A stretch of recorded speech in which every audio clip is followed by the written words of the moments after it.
வணக்கம். ஆகாஷ்வாணி புதுச்சேரி செய்திச் சுருக்கம் வாசிப்பவர் வீரமணி.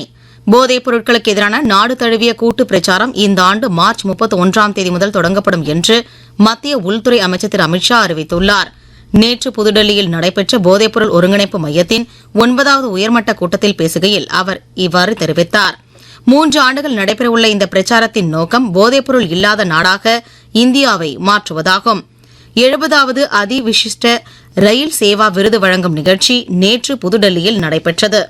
100 ரயில்வே அதிகாரிகளுக்கு விருதுகளையும் சிறப்பாக செயல்பட்ட 26 ரயில்வே மண்டலங்களுக்கு கேடயங்களையும் ரயில்வே துறை அமைச்சர் திரு அஸ்வினி வைஷ்ணவ் வழங்கினார். நம்பகத்தன்மை மற்றும் உற்பத்தி திறனை தொழில்நுட்பம் மற்றும் செயற்கை நுண்ணறிவை பயன்படுத்தி மேம்படுத்துவது, பராமரிப்பு தரங்களை மேம்படுத்துவது, பாதுகாப்பை வலுப்படுத்துவது உள்ளிட்ட 6 புதிய தீர்மானங்களை இந்திய ரயில்வே 2026ஆம் ஆண்டிற்காக வகுத்துள்ளது என்று அமைச்சர் திரு வைஷ்ணவ் இந்நிகழ்ச்சியில் உரையாற்றுகையில் கூறினார். பிரதமரின் சூரியகர் இலவச மின்சார திட்டம் குறித்தும் இத்திட்டத்தின் பலன்கள் குறித்தும் மக்களுக்கு எடுத்துக் கூறும் வகையில் புதுச்சேரியில் இன்று 3 இடங்களில் விழிப்புணர்வு முகாம்களை நடத்த மின்துறை ஏற்பாடு செய்துள்ளது. கேரளாவில் உள்ள சபரிமலையில் தங்க திருட்டு வழக்கில் சபரிமலை தலைமை அர்ச்சகர் கண்டரரு ராஜீவருவை நேற்று சிறப்பு புலனாய்வு குழுவினர் கைது செய்து கொல்லம் லஞ்ச ஒழிப்பு நீதிமன்றத்தில் ஆஜர்படுத்தியதை அடுத்து அவர் 14 நாட்கள் நீதிமன்ற காவலில் வைக்கப்பட்டுள்ளார்.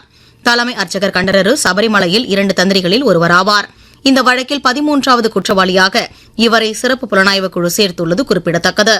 மலேசியாவின் கோலாலம்பூரில் நடைபெற்று வரும் மலேசிய ஓபன் சூப்பர் 1000 தொடரின் அரையிறுதி ஆட்டத்தில் 2 முறை ஒலிம்பிக் பதக்கம் வென்ற இந்தியாவின் நட்சத்திர வீராங்கனை PV சிந்து சீனாவின் வாங் ஷி யிடம் 16-21, 15-21 என்ற செட் கணக்கில் தோல்வியடைந்து போட்டியிலிருந்து வெளியேறினார். இத்துடன் இந்த செய்திச் சுருக்கம் நிறைவு பெறுகிறது.